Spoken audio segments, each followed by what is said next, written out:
저희는 샌프란시스코 페리 빌딩에 대해서 조사했습니다. 샌프란시스코 페리 빌딩은 샌프란시스코 오클랜드에 위치해 있고 페리 터미널과 오클랜드 역이 위치해 있어 교통의 중심지라고 할 수 있습니다. 샌프란시스코 페리 빌딩에서는 스티븐스 암살 사건이 일어났는데요. 이 사건은 1908년 대한제국 외교고문인 더럼 화이트 스티븐스를 장인환 의사와 전명훈 의사가 암살한 사건입니다. 이 사건의 전말에 대해 소개하자면 대한민국 외교 고문이었던 더럼 화이트 스티븐스는 일본의 지배가 한국에 유익하다는 내용의 성명서를 발표했습니다. 이에 한인사회에서는 대표 4명을 뽑아서 기사 정정을 요구했지만 그 요구가 받아들여지지 않아서 스티븐스를 난타했습니다. 이에 스티븐스는 샌프란시스코를 떠나기로 결정하게 됩니다. 이때 1908년 3월 23일 떠나려던 스티븐스를 전명훈 그리고 장인환 의사가 페리 선착장 건물 앞에서 습격했고 스티븐스는 25일 사망하게 되었습니다.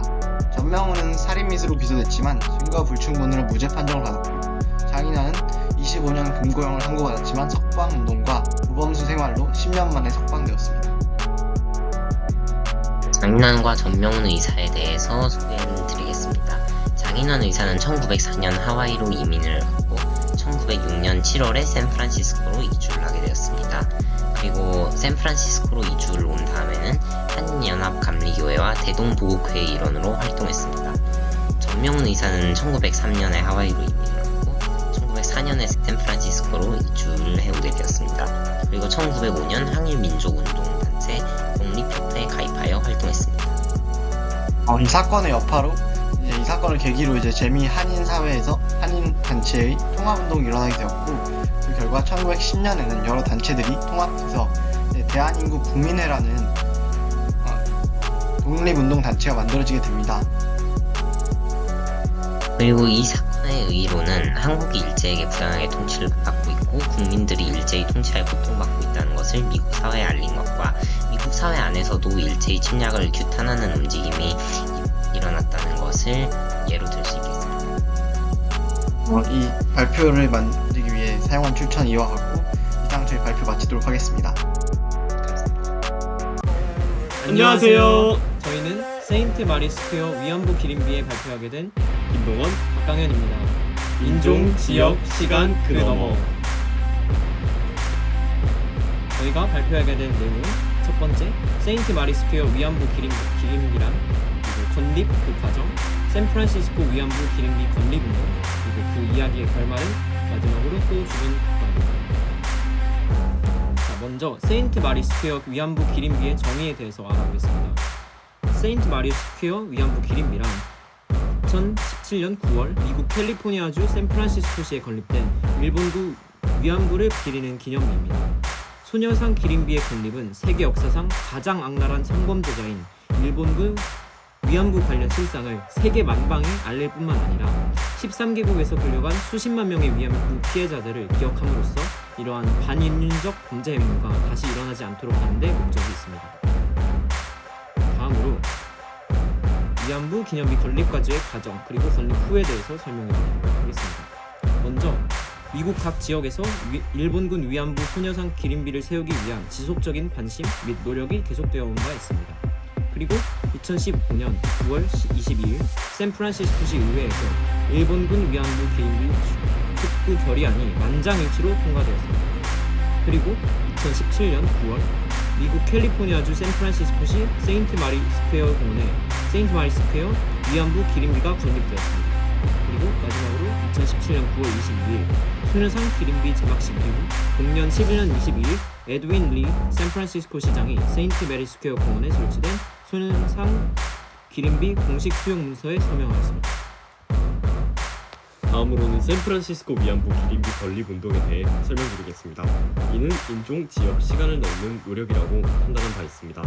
첫 번째로 샌프란시스코 위안부 기림비 건립 운동의 정의는 2016년 미국 캘리포니아주 샌프란시스코에서 위안부 정의연대를 중심으로 추진된 위안부 기림비 건립 운동입니다. 참고로 위안부 정의연대는 다양한 인종을 바탕으로 여성 인권 관련 문제에 계속적인 초점을 맞추고 있는 민간 단체 중 하나입니다. 두 번째로 그 운동의 절차에 대해 설명드리겠습니다. 위안부 정의연대는 미국의 주요 도시 최초로 샌프란시스코시에 위안부 기림비를 세우려는 노력을 하였는데요. 2015년 결의안이 통과된 이후로 기금을 모금함과 동시에 부지 선정을 하고 소유상 공모 등을 추진하는 등의 노력을 기울여온 바 있습니다. 마지막으로 그 결과는 2016년에 마침내 목표한 $40만 모금이 이루어졌습니다. 그 장소는 차이나타운 근처의 세인트 메리 광장, 포트 메리 스퀘어로 결정이 되었고요.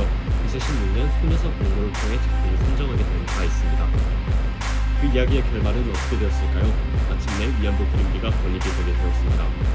샌프란시스코 위안부 기림비는 2017년 9월 22일 개막식과 함께 설치가 되었습니다. 소녀상은 조각가 스티븐 화이트의 작품으로 선정이 되었고 샌프란시스코 예술위원회의 승인을 받았습니다. 한국과 중국, 필리핀 소녀가 서로 손을 잡고 둘러싸여 있고 이게 한국 거주 위안부 피해자 중 처음으로 피해 사실을 실명으로 증언하게 된 김학순 할머니가 바라보는 형상으로 이루어져 있습니다. 이 동상을 훼손하는 것을 방지하기 위해서 위안부상은 원통의 구조물 위에 세워지게 되었는데요. 그렇다면 세인트 마리 스퀘어 위안부 기림비에는 어떤 문구가 적혀 있을까요? 기림비의 문구 중 중요한 문구는 우리가 가장 두려워하는 것은 우리의 이 아픈 역사가 잊혀지는 것입니다. 위안부 생존자라고 적혀있고 그 아래에 자그마하게 설명으로 이 기림비는 1936년부터 1943년까지 13개의 아시아 태평양 국가에서 위안부라는 악명하에 일본 제국군의 성노예가 되어야 했던 수십만 명의 여성과 소녀들의 고통을 증거하기 위해 세워졌다. 이들 여성 대부분은 전시 감동 중에 사망하였고 이 어두운 역사는 생존자들이 침묵을 깨고 나와 용감하게 증언을 시작한 1990년대까지 인표되어 있었다. 이들은 성폭력을 전쟁의 정략으로 이용하는 것은 정부에게 책임을 물어야 하는 반인류 범죄에 해당한다는 세계적인 선언을 이끌어냈다. 이 여성들과 전 세계에 걸친 성폭력 성을 목적으로 한 인신매매 근거 노력이 일기인미가 붙인다라고 적혀있습니다. 또 주변 국가에 대해 살펴보지 않을 수 없습니다. 피해자와 가해자 그리고 제3자 이렇게 두 변국의 견해를 중국, 일본, 3국으로 나누어 정리를 해보았는데요. 일단 중국에서 소녀상 기림비의 건립은 유사한 피해의 역사를 공유하고 있는 중국과도 긴밀한 협조 관계를 유지하면서 추진이 되었습니다. 위안부 정의연대는 샌프란시스코의 기반을 두고 있으며 샌프란시스코 시는 법원에 판사였던 중국계 무슬림 분리판과 릴리안 상위 공동국회를 맡고 있는 점에서 중국인들도 부단한 노력을 기울여왔다는 것을 유추할 수 있습니다.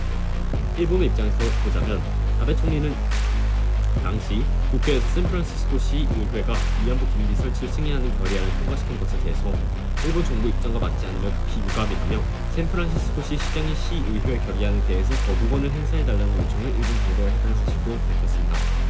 샌프란시스코시와 60년 자매 결혼 관계인 일본 오사카시의 요시무라 히로부미 사장은 샌프란시스코 시장이 위안부 기림비 설치 승인에 대해서 거부권을 행사하지 않으면 자매 결연 관계를 끊겠다고까지 말했습니다. 마지막으로 제3국의 입장에서 살펴보자면 아베 총리는 샌프란시스코시 시장이 시의회 결의안에 대해서 거부권을 행사해달라는 요청을 일본 정부에 했다는 사실을 밝힌 이후 샌프란시스코시 시장은 시의회 결의안에 대해서 10일 이내에 거부권을 행사할 수 있는 권한이 있음에도 불구하고 시장이 일본 정부 요구를 받아들이지 않았다는 것을 통해 우리는 일본의 의견에 반발하고 있다는 사실을 유추할 수 있습니다. 일본군 위안부의 반인륜적 행위의 실상을 미국을 비롯한 서방 세계에 알림과 동시에 유사한 비극의 재발 방지를 위한 세계적 공감대 확보에 기여한다는 의미가 있다라고 한겨레 뉴스가 밝혔습니다. 참고 문헌은 다음과 같습니다. 발표를 마칩니다. 감사합니다. 지금까지 김동원, 박강현이었습니다.